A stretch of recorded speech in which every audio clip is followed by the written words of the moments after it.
まずオファーがもし来たら考えますけど、親心で思ってしまうような感じがあるのやっぱり。いなくなられると一番困るだけ、単純な実力だと絶対強くすると思います。武尊正幸の同級。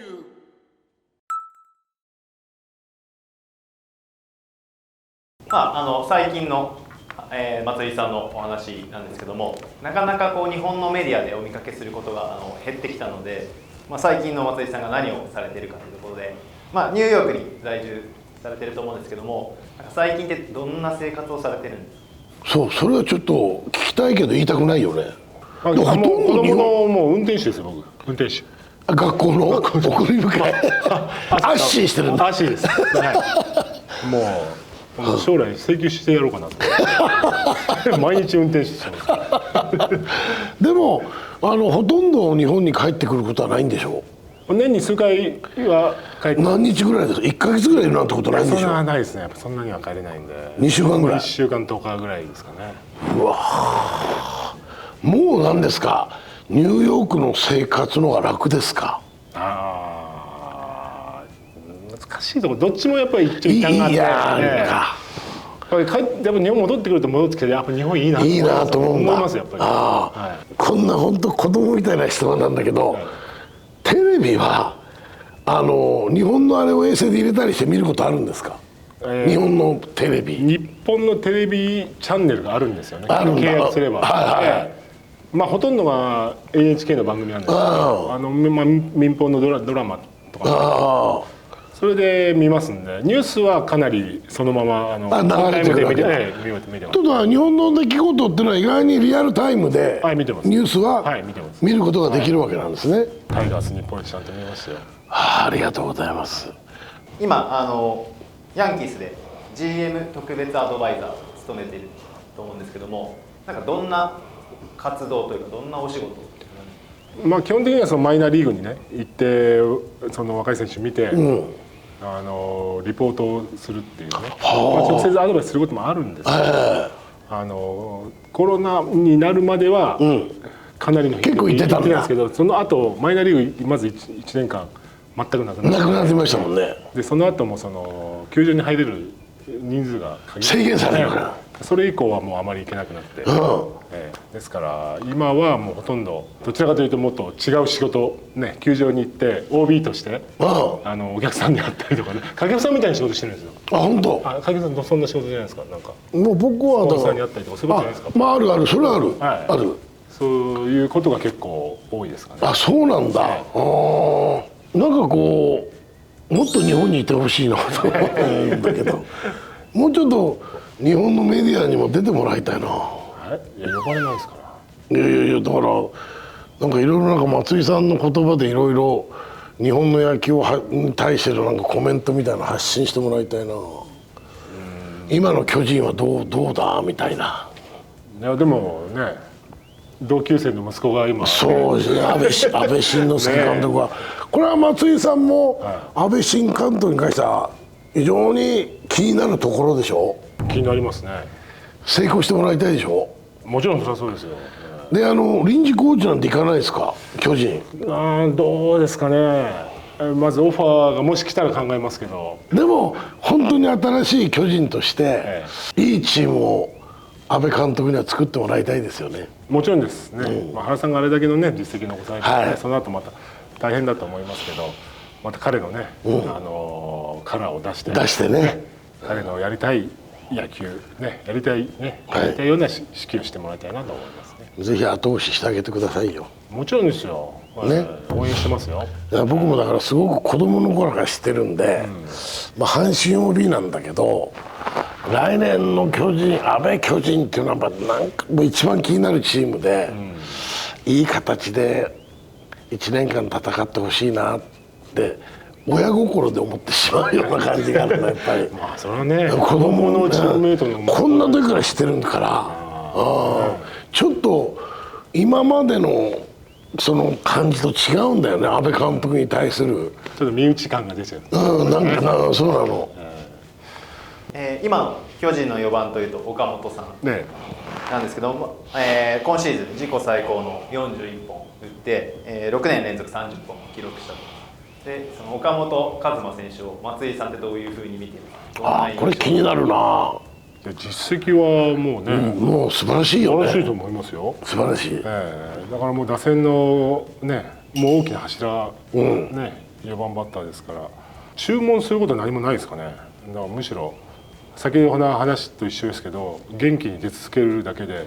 そうかそこでね。一番ですよ。もうそこまでの数字残してるから、ある程度の数字は見えるもんね。だからもういなくなられると一番困るだけっていうことなんで、やっぱり怪我なくね、毎日元気に出続けれるだけでね、ジャイアンツにとってはもうね、大きな存在ですからね。意外に岡本選手はメジャー志向が強いらしいよ。ちょっと噂で聞いたんだけど。そうなんですか。どうですか、メジャーに岡本選手が挑戦なんて言ったら、松井さんの経験からするとですよ、ある程度対応できますかね。できると思いますけどね。私は気になるのは守備位置で。今でも結構コロコロ変わってるでしょ。変わってます。でサードファーストレフトこれメジャーを考えた時に、どこがいいかなと思ったら多分レフトだと思うんですよね。メジャーを考えてないですよ。メジャーでやるんであれば、だからサードファーストって結構きついと思いますけどね、メジャーで。なぜかというとすっごい打つ選手ばっかり来ます。この両サイドはね。ほんと一番チャンスなのはレフトなんだ。個人的にはそう思いますけどね。でもこれはね、原監督も同じようなこと言ってた。岡本がメジャー志向が強いみたいなことを言ってたんだけども、でも掛布さん、和真がメジャーにもしも挑戦した場合、一番守れるとはレフトじゃないですかって原監督も同じようなこと言ってた。ファーストとサードはちょっときついでしょって。それぐらいメジャーのファーストサードってのはスーパースターがいるってことでしょ。今ではそうではないチームはもちろんありますからね。ただその内野をね、芝生と土のね、難しいな。東京ドームの人工芝になりちゃう。そこがちょっと一つ懸念ありますけど、外野はね、そこまでではない。もちろん外野はね、難しいところもありますけど、メジャーって考えたらレフトかなっていう気はしますけど。なるほど。バッティングはそこそこ対応できるんじゃないかなと思いますね。WBC でも打ってました。柔らかいしね。昨シーズンの三冠王の村上選手。どう見るかね。はい、今年ずっと不調とは言われてたんですけど、終わってみれば31本打ってますし、村上選手についてはどういうふうに。今年ほとんどその映像っていうか試合見れてないんでね。むしろ掛布さん聞きたい。去年との違いは何だったんですかね。去年50何本三冠王取って50何本打ったわけでしょ。あいつのピッチャーの攻め方云々というよりもちょっと入りすぎちゃってんじゃないかな。見え方がね。55番が見えすぎるんじゃないか。それと強く振ろうという意識が松井さんホームランの時に強く、メジャーじゃなくて日本の野球の場合よ、強くヒットしよう、早く振ろう、どっち大切にしてました？あんまりそういう意識なかった、意識なかった。もう自分がいつもやってるスイングするってもうそれだけで、スイングか。だから速い強いっていうことじゃなくて、そこまで来たら自分のスイングそこにバット通すんだよっていう、通すということね。それだけでしたけどね。ちょっとだから今年の村上選手ってのはバットもちょっと体から離れ遠回りするのもちょっと目立ったし、ちょっと去年からそうだけど少しスタンスも私も去年広すぎるんじゃない？なんか去年見てましたよね。去年見た時にすでに思いました。スタンスでしょ。スタンス打つに行った時のスタンスはすごい広いなと思って。広いですよ。でもあれだけの数字残したんで、それでも打てるんだったらね、全然でもちょっと考えるとちょっと広すぎますよね。見たビジュアル的にはそう思いましたけど。バランス的にね。でもそれだけの数字残してるからね、あんまりいろいろ言わない方がいいですよ。そういう年もありますよね。そういうことはある。悪くて31本でしょ。すごいバッターですよ。阪神佐藤選手、大山選手についてのちょっと掛布さんから聞きたいことを。松井さんから見て、阪神今年優勝したんですけど、大山は99個のフォアボールを取って、ちょっと4番として全試合に休まず出て、非常にいい4番バッターになってきた。まだまだ不満な部分はあるんですけど、それ以上に僕佐藤というバッターを松井さんはどう見ます？見たことあります？佐藤去年ね、ちょうどクライマックスシリーズの、タイガースとスワローズの試合を1試合じっくり見たんですけど、全部のボール打ちにいっちゃうっていう、ね、そう待てないんだよね。だから多分ピッチャーが投げてね、ボールがストライクゾーン取ったら、とりあえず振っちゃうみたいな、そうだ、分かるそういうイメージだから、落ちるボールも高めのね、のボールも全部振るんだよね。とりあえず振っちゃうっていう、だからまあね、要は見極めですよね。ボールの見極めだよね。であと一つ気になったのはバットのスイングの軌道で、どうしてもやっぱ下から出過ぎる、下がるでしょ、っていうのは思います。構えはなんか結構上に上だよ、でもこう下がるんだよね。これは僕も同じ意見です。ちょっとそれは佐藤に言っときます。そういう影山さんの意見として言ってください。いや松井さんが言ってるの。松井さん見てないでしょって言われて見てません、1試合しか見てませんって言われるでもそういう松井さんの名前出すとふっと変わるかもしれないから。大谷翔平選手、日本人初のホームランを獲得したんですけども、これは聞いてみたい。そうです。アメリカでは実際にどんな感じなのかだとか、あとは松井さんがどういうふうに大谷選手のことを印象とか見てるのかっていう。どうですか、大谷選手。どうですかって言える次元じゃ褒める以外できないじゃないですか。あれだけの成績を残してね、しかもピッチャーもやってね、ピッチャーでね、何も言うことない。ないですよね。これあれですか、西海岸と東海岸も全然違いますけど、東海岸の方でもやっぱり大谷選手ってのはすごい話題になるんですか？やっぱりなってますね。なるんだ、やっぱりなります。で今 FA がうんぬんっていうのことで、とんでもない契約をするんじゃないかと言われますけど、これは今のメジャーでは当然の額なんだろうか？やっぱり評価っていうのはもうおそらくそうなんでしょうね。ですからすごいですよね。でもそれだけ出すチームあるんじゃないですかね。まあ来年ね、おそらくピッチャーできないでしょうけど、ね、できない、でも、長い目で見ればまたね、両方やれるでしょうから。でメジャーの契約っていうのは、仮に、年間50億円もらいますと、この50億円フルにもらうためにはいろいろクリアしなきゃ、インセンティブみたいな契約っていうのも結構メジャーの場合は入ってるの？個人じゃないですかね。個人によって違う？はいと思いますね。契約時によって変わるんじゃないですか、多分。そういうことなんだと思います。インセンティブをやってないチームもあると思う。ヤンキースはほとんどやってないですよ。ヤンキースはほとんどインセンティブがない。今は知らないですけど、あれの頃は多分なかった。そうなんだ。給料低く契約した選手はもしかしてそういうことでやってるかもしれないですけど、大型契約した選手は多分インセンティブがないと思いますけど。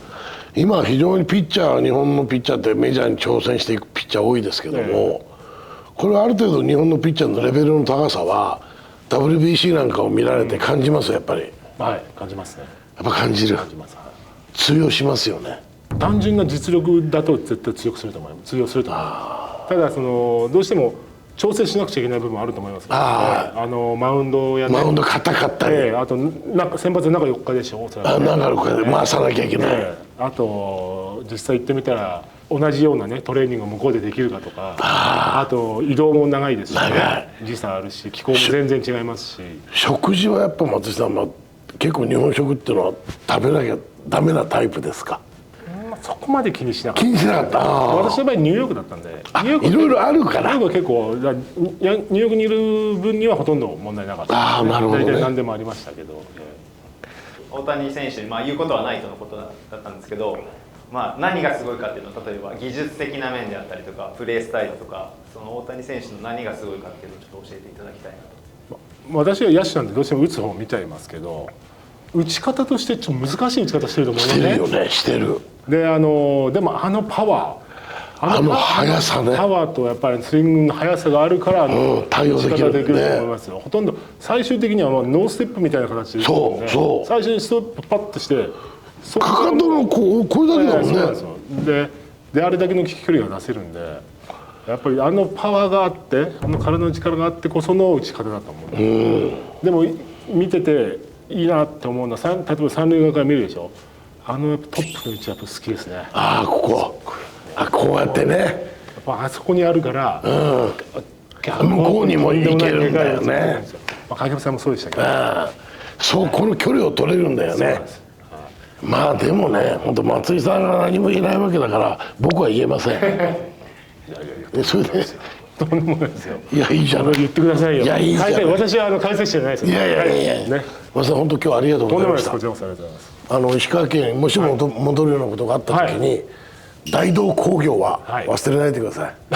バイクうちのの実家からそんなに遠くない。そうでしょ。バイクのチェーンを作ってるんですよ。えでそこでちょっと僕今アンバサダーやらせていただいてるんで、もう一回これとしてバイク乗ってみようかなと思って。バイク。怪我しないようにもう一赤回木さんバイク乗るんですか。乗れるの。意外にやるのよ。あ、バイクって免許いるんですよね。当たり前やんか。大型乗れるから俺。ああ、そうなんですか。だからちゃんと免許を取ってまたその YouTube 見てください。よろしくお願いします。ありがとうございました。ありがとうございます。どうもすみません、ありがとうございます。